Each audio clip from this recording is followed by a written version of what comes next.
문이 삐거덕 소리를 내며 열리는 순간 세상이 멈췄다. 지우의 입술이 내 뺨에 스치던 그 찰나 아버지의 그림자가 우리를 삼켰다. 너희.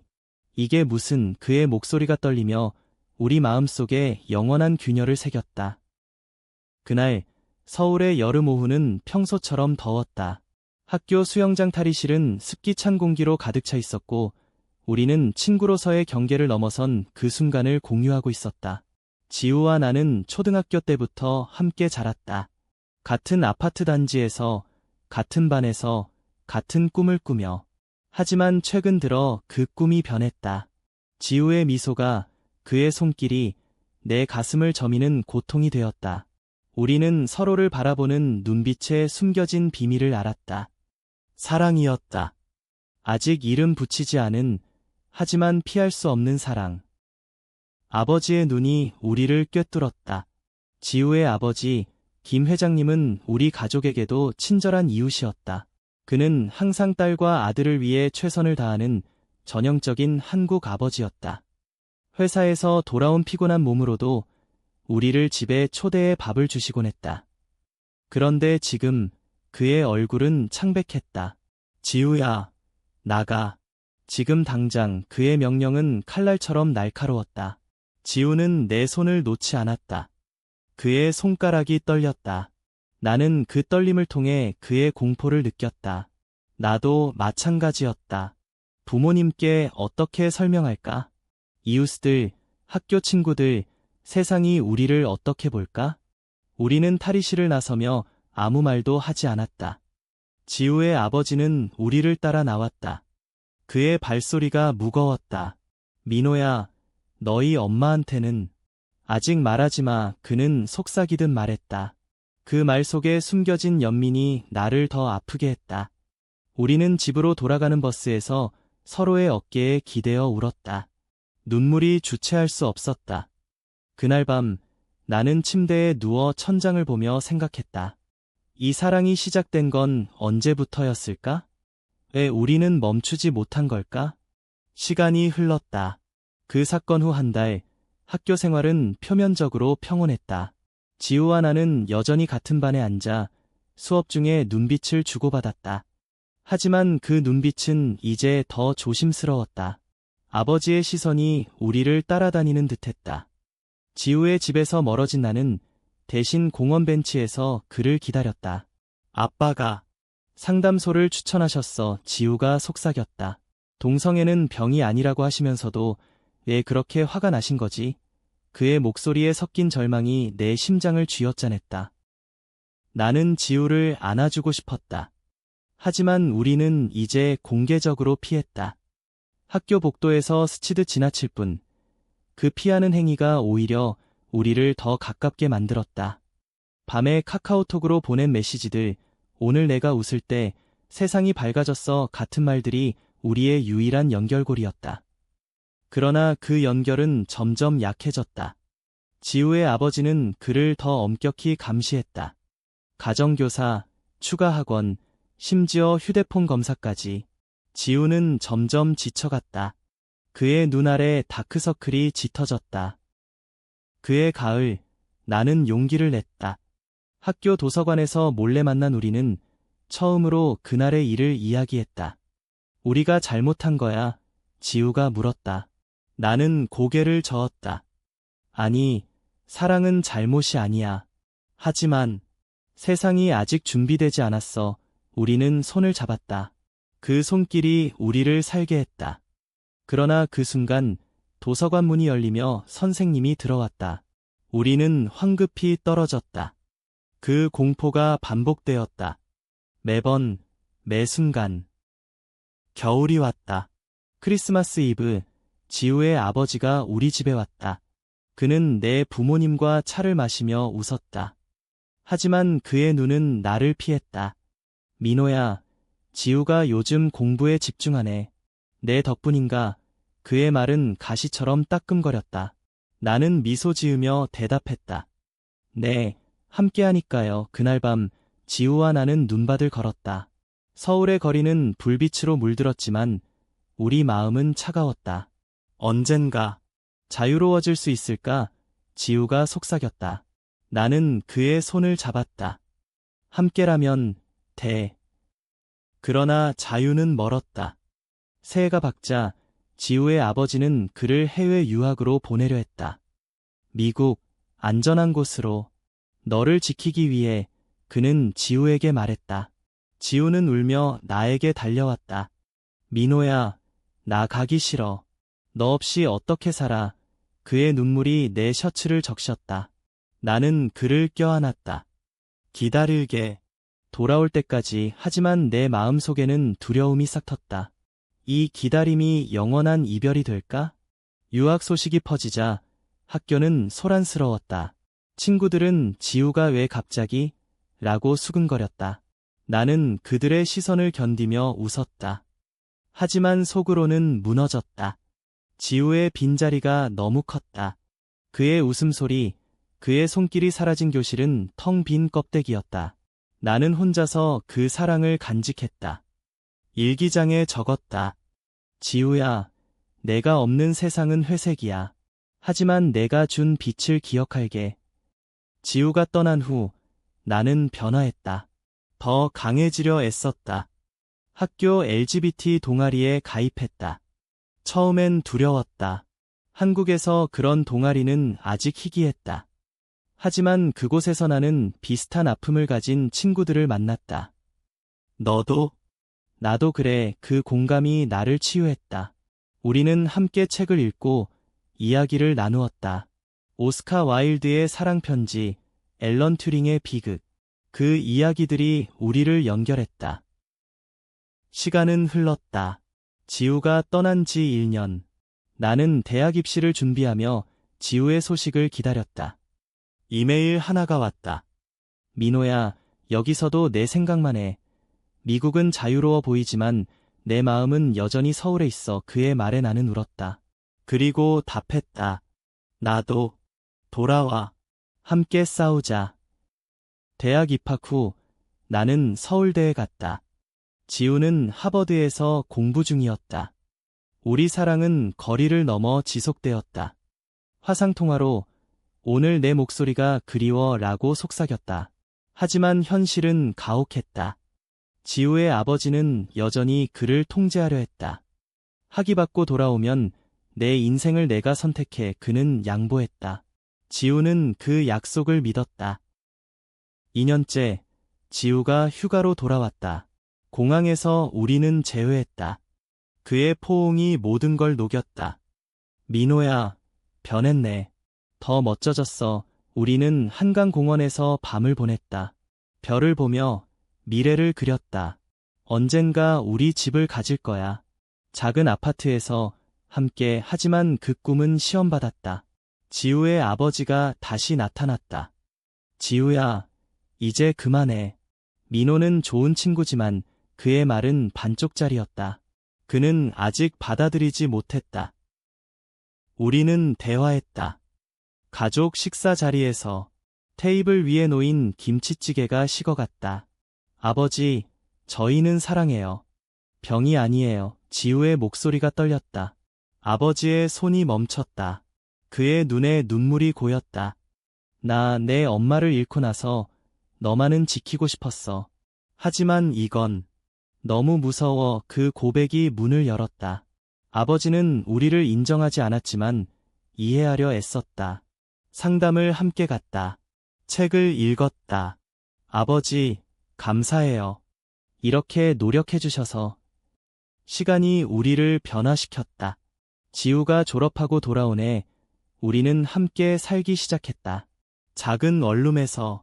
직장은 찾았고 삶은 안정되었다. 하지만 사회의 시선은 여전했다. 길거리에서 손잡는 우리를 보며 수군거리는 사람들. 저 애들 뭐야? 그 말들이 아팠지만 우리는 버텼다. 서로를 위해. 5년 후 지우의 아버지는 병들었다. 암이었다. 병원 침대에서 그는 우리를 불렀다. 지우야, 미안해. 민호야, 너희를 축복할게. 그의 손이 우리 손을 잡았다. 그 순간 모든 상처가 치유되었다.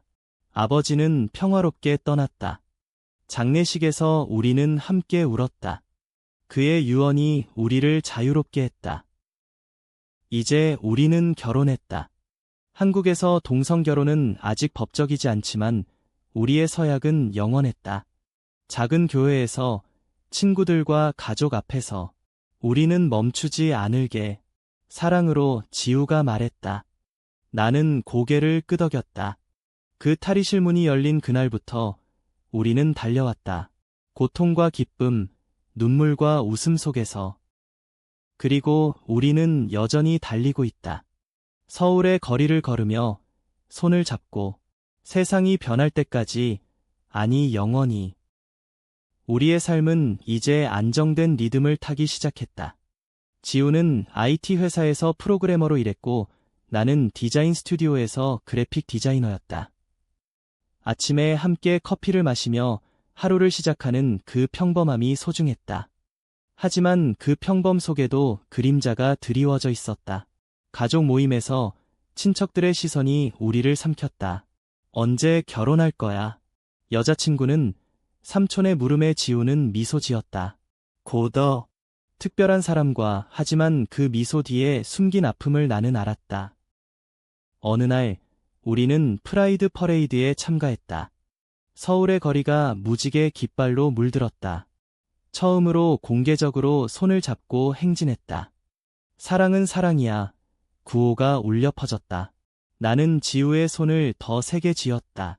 그 에너지가 우리를 채웠다. 그러나 집으로 돌아오는 택시에서 지우가 말했다. 민호야, 아직 무서워. 만약 직장에서 알면. 그의 두려움이 내 가슴을 아프게 했다. 한국 사회는 변하고 있었지만 완전히는 아니었다. 차별, 괄시, 그 모든 게 우리를 위협했다. 그해 여름, 우리는 휴가를 갔다. 제주도로. 푸른 바다 앞에서 우리는 다시 그날을 떠올렸다. 탈의실에서 시작된 우리 사랑, 제주에서 꽃피자. 지우가 웃었다. 우리는 해변을 걸으며 미래를 이야기했다. 아이를 입양할까? 아니면 그냥 둘이서? 그 꿈들이 현실로 다가왔다. 하지만 현실은 다시 시험했다. 지우의 어머니가 돌아가신 후 아버지의 빈자리가 컸다. 우리는 그의 묘를 방문했다. 아버지, 저희 행복해요. 지우가 속삭였다. 바람이 대답하듯 불었다. 시간은 우리를 더 단단하게 만들었다. 30대 초반, 우리는 동성 커플 지원단체에 가입했다. 그곳에서 우리는 멘토가 되었다.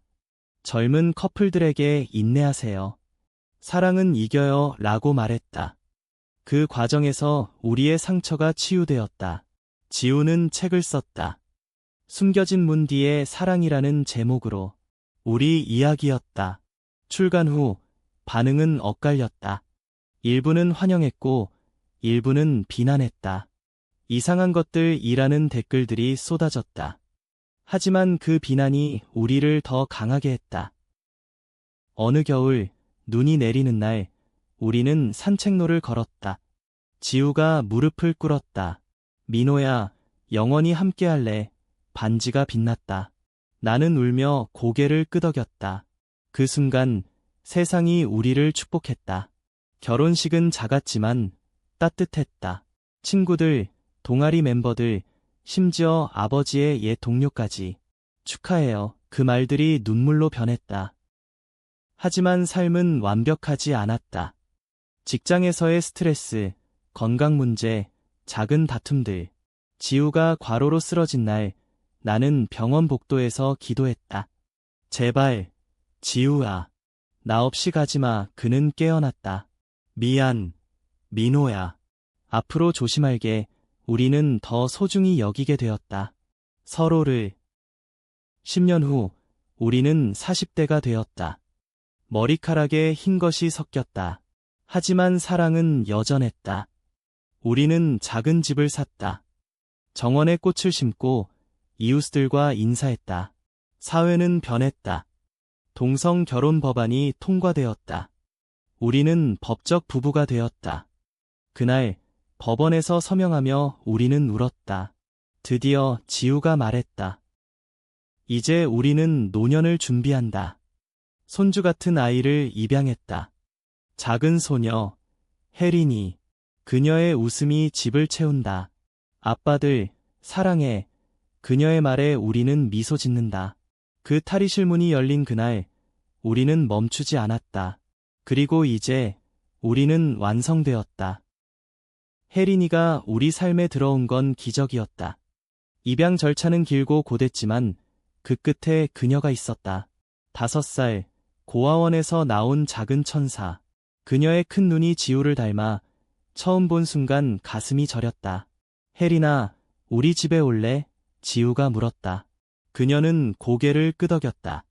그날부터 우리의 집은 웃음으로 가득 찼다. 부모가 되는 건 쉽지 않았다.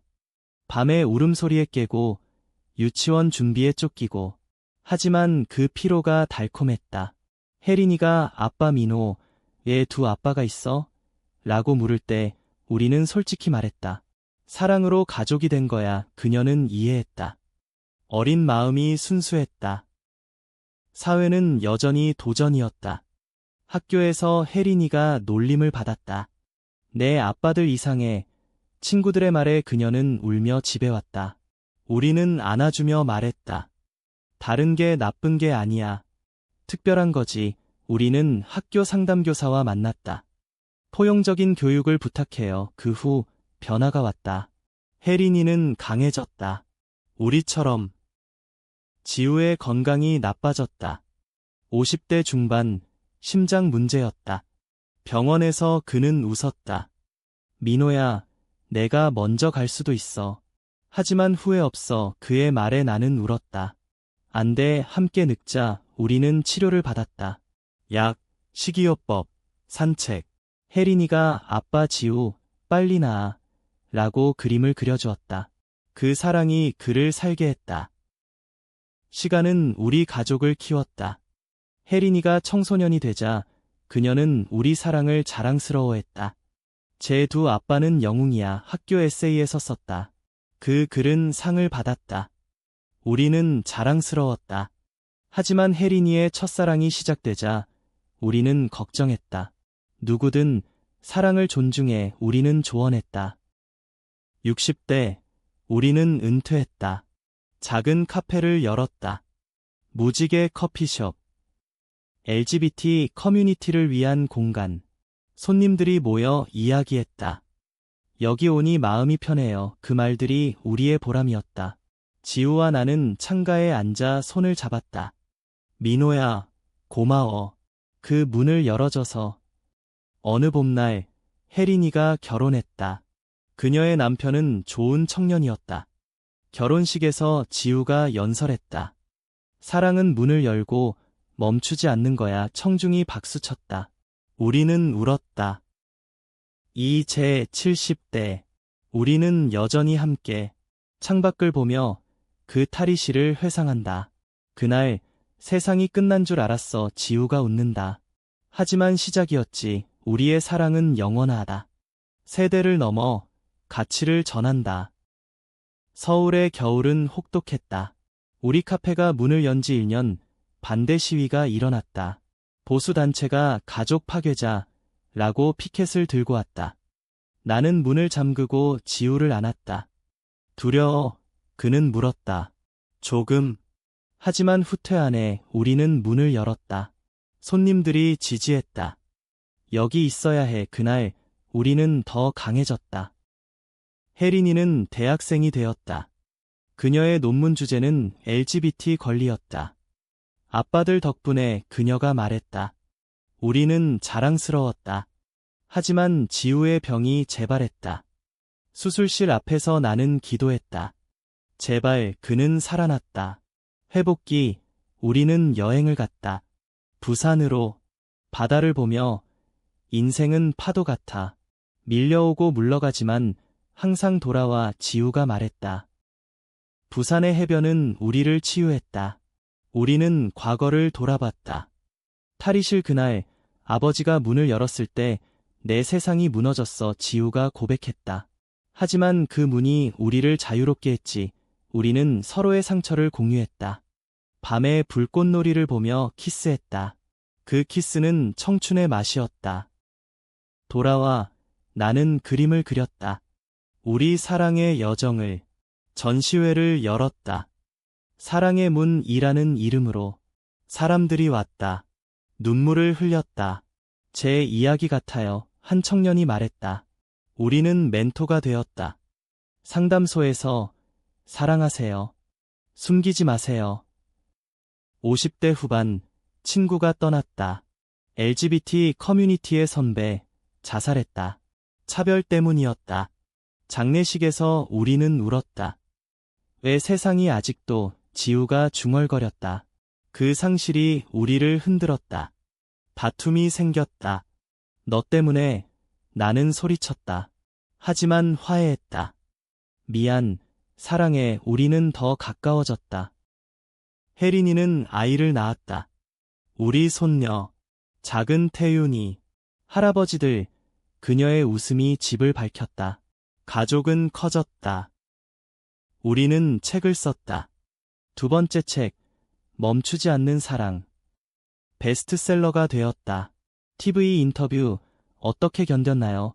기자 물음에 서로로 우리는 학교를 다녔다. 청소년들에게 강연. 너희 사랑은 소중해. 눈물이 흘렀다. 지우의 건강은 안정되었다. 우리는 세계 여행을 꿈꿨다. 하지만 한국을 사랑했다. 여기서 시작됐으니까. 80대, 우리는 침대에 누워 손을 잡았다. 민호야, 고마워. 그 문을 열고 함께 달려줘서 지우가 속삭였다. 그의 눈이 감겼다. 평화롭게. 나는 울었다. 하지만 미소 지었다. 그의 유산은 살아있다. 혜린이, 태윤이, 커뮤니티. 장례식에서 나는 말했다. 그는 멈추지 않았어요. 사랑으로 세상이 박수쳤다. 나는 창밖을 봤다. 문이 열리는 소리가 들렸다. 새로운 시작. 그리고 나는 계속 살아간다. 그의 사랑을 안고 영원히.